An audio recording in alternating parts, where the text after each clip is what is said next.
Assalamualaikum warahmatullahi wabarakatuh. Baiklah, kami dari kelompok 4 ingin membuat video untuk menyelesaikan tugas akhir mata kuliah manajemen kurikulum dengan tema dinamika perkembangan kurikulum dan judul model kurikulum, prinsip dan fungsi manajemen kurikulum. Baiklah, di sini saya akan memperkenalkan anggota kelompok saya terlebih dahulu. Yang pertama ada saya Nur Alia sebagai moderator, yang kedua Suci Auliana Aji, yang ketiga Rezi Rizkia Pratiwi, yang keempat Alif Zul Ikram, dan yang kelima Dika Saputra.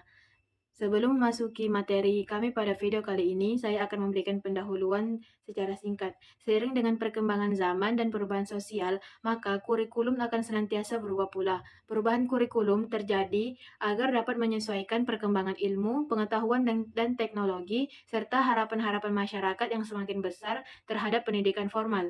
Kurikulum sebagai suatu program terencana memiliki rentang yang cukup luas dalam membentuk suatu pandangan yang menyeluruh, sehingga di satu pihak kurikulum bisa dimaknai dokumen atau rencana tertulis mengenai kualitas yang harus dimiliki melalui suatu pengalaman belajar.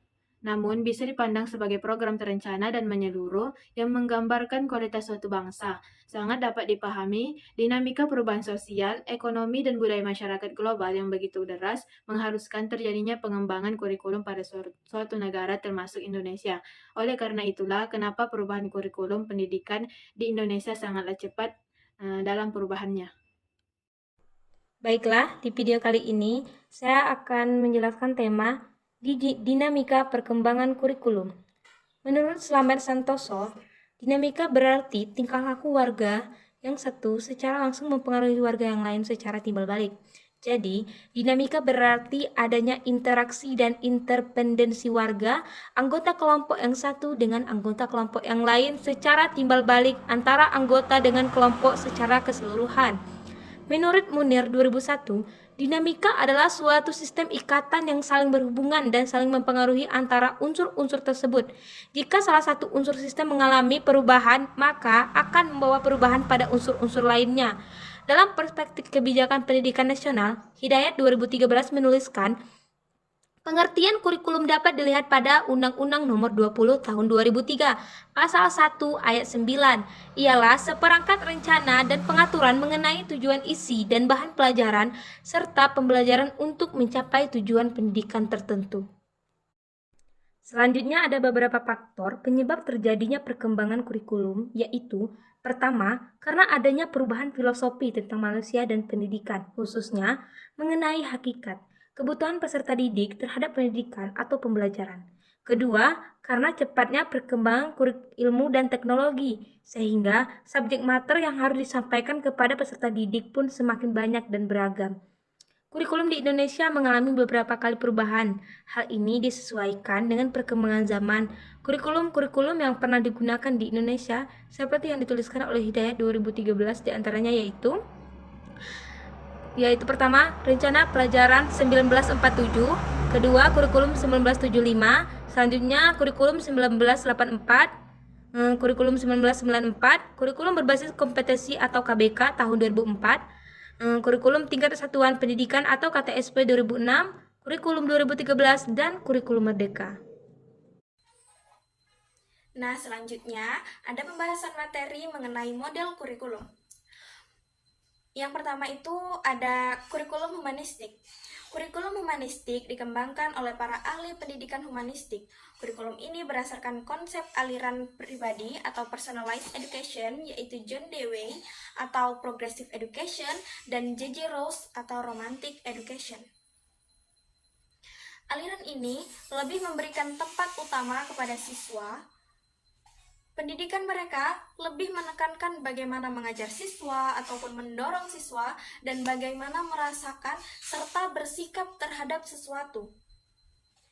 Dan ada beberapa aliran yang termasuk dalam pendidikan humanistik, yaitu pendidikan konfluen, kritikisme, radikal, dan mistikisme modern. Kritikisme radikal bersumber dari aliran naturalisme atau romantisme Rousseau. Sementara mistikisme modern adalah aliran yang menekankan latihan dan pengembangan kepekaan perasaan, kehalusan budi pekerti melalui sensitivisme training, yoga, meditasi, dan sebagainya. Model kurikulum yang kedua ada model subjek akademik. Model konsep kurikulum ini adalah model yang tertua. Sejak sekolah yang pertama berdiri, kurikulumnya mirip dengan tipe ini sampai sekarang, walaupun telah berkembang tipe-tipe lain. Umumnya, sekolah tidak dapat melepaskan tipe ini.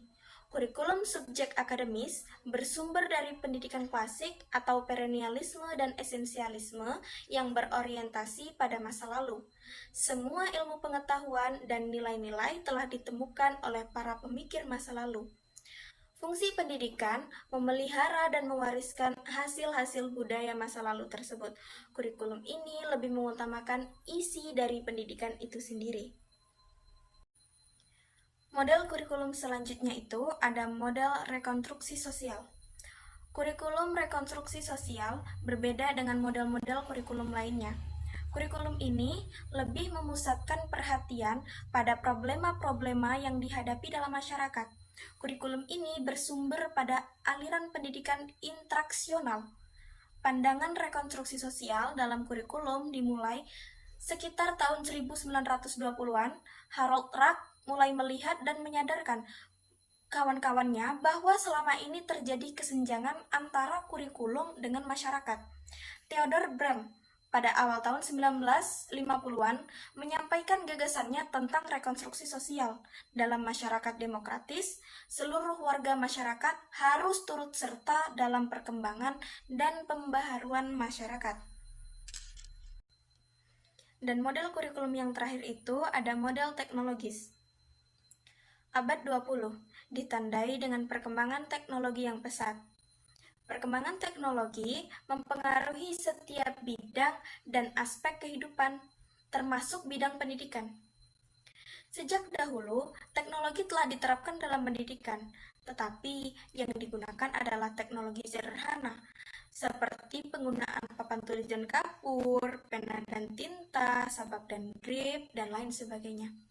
Nah, di masa ini, sesuai dengan tahap perkembangannya, yang digunakan adalah teknologi maju, seperti audio dan video, kaset, overhead projector, film slide, dan motion film, mesin pengajaran, komputer, CD-ROM, dan internet.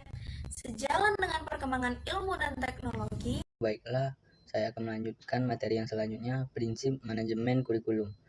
Produktivitas. Prinsip ini mengacu pada hasil yang ingin diperoleh dalam kegiatan manajemen kurikulum. Manajemen kurikulum harus dapat mempertimbangkan bagaimana cara para peserta didik dapat memperoleh hasil capaian belajar yang sesuai dengan tujuan kurikulum. Dan selanjutnya, demokratisasi. Prinsip ini menempatkan pelaksanaan, pengelolaan, dan subjek para peserta didik di posisi yang seharusnya. Dalam pelaksanaannya harus penuh tanggung jawab sesuai dengan tujuan kurikulum. Dan selanjutnya, kooperatif. Prinsip ini bermaksud bahwa semua pihak yang terlibat harus bekerja sama untuk mencapai hasil yang diharapkan. Dan selanjutnya, efektivitas dan efisiensi. Prinsip ini mengacu pada efisiensi dan efektivitas dalam mencapai tujuan kurikulum. Manajemen kurikulum harus dapat mempertimbangkan efisiensi dan efektivitas untuk mencapai tujuan kurikulum. Baiklah, sekian dari saya.